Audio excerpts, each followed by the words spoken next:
Ajabo 20 o say den. Remember na mo. Remember na me see me the prophet and ka kwesi atwi. Ma pa ndwira ma ba so de me say me bibi don ho. Na me bibi chaw. Hwade we 20. Catch up na 20 say we pra. We pra. Catch up na no tie obu kwase ade say we pra.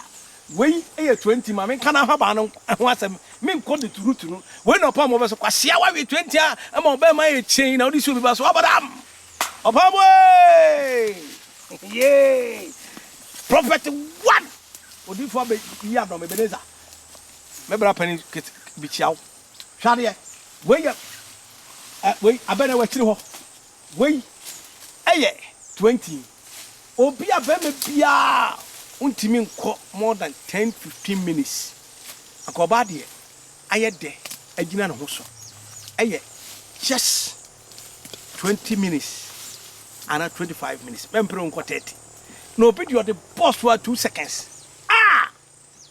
aden haban we me pa cha nuane adwe onua me pa cha fam wa nua wie no fam ko kakra bi tum anakeka duro 720 millipe. Oh la la! Hello. Isn't it? Hello. 720 you pay. Remember you know so many mutu. Hello. 20 ni aba no. Sa 20 yan so me pacho tie. Ama you check akra de tu anu na wo we. Me pacho. Vina na petutu. Pe kokwa achele. Me se pedai. Kokwa ere achele.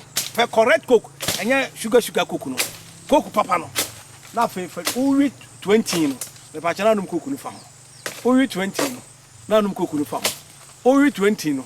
Na num coke no fa. Ene na maame agrada Patricia Evangelist Esiedu doctor. Baka cho se dio. Obe me sha abrama na ye ne kese mo. Maame aduro bia ni wasa. Aduro bia ni wasa ne ya me cheche na no. Nti Nyankopon agimi se ode articulator. Ebe kokosi ti goso.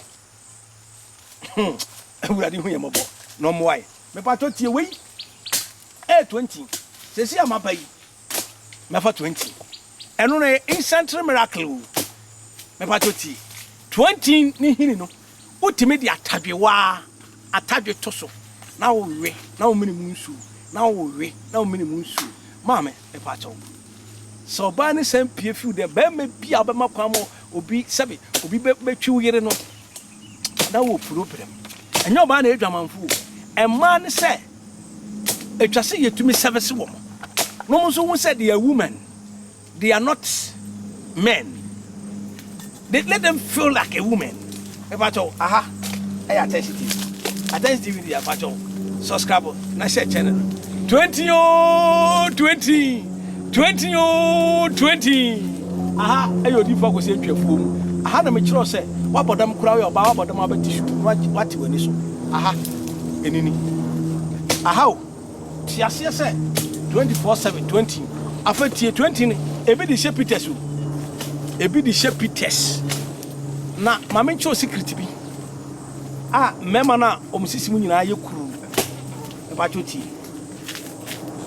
sa open yenti utu 20 ni fresh and pato sisi soa na yi cover na yam man mfe si owoduro mfato aboso yam man mfe afa yam amene mu wo hire akase bi bukakra fafra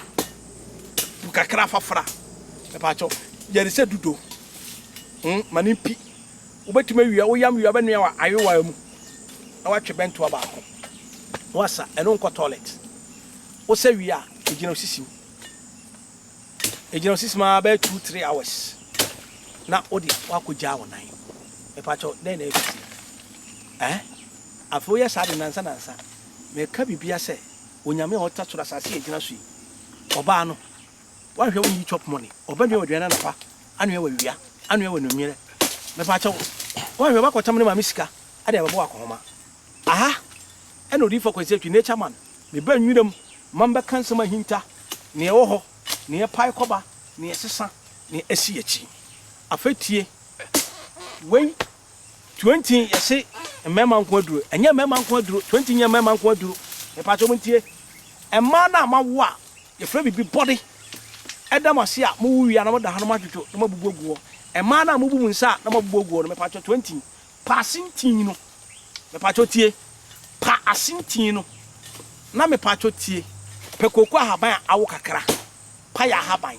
mango ahaban fa gusu fa meko kakra gusu nua anafa nom oba no ebe wo huru system mu mo wanya moja foforo oba wa yase wori da ho no ebe nane na fi ho orofo aha ana me di nature e ma wo koso di machi wo frɛ me fa me pacho jame no jame WhatsApp me no 0543419160 tiasie se aha pe ena ye stage ground aye ka nature etiasie me pacho enyenye metime aka fa me no na frɛ me me da sa for your gospel revelation ministry no me wa Ablekuma Gape William Street and crime Ablekuma ana me wo me da say kosoara na hwe attention to the babo me da say bye bye.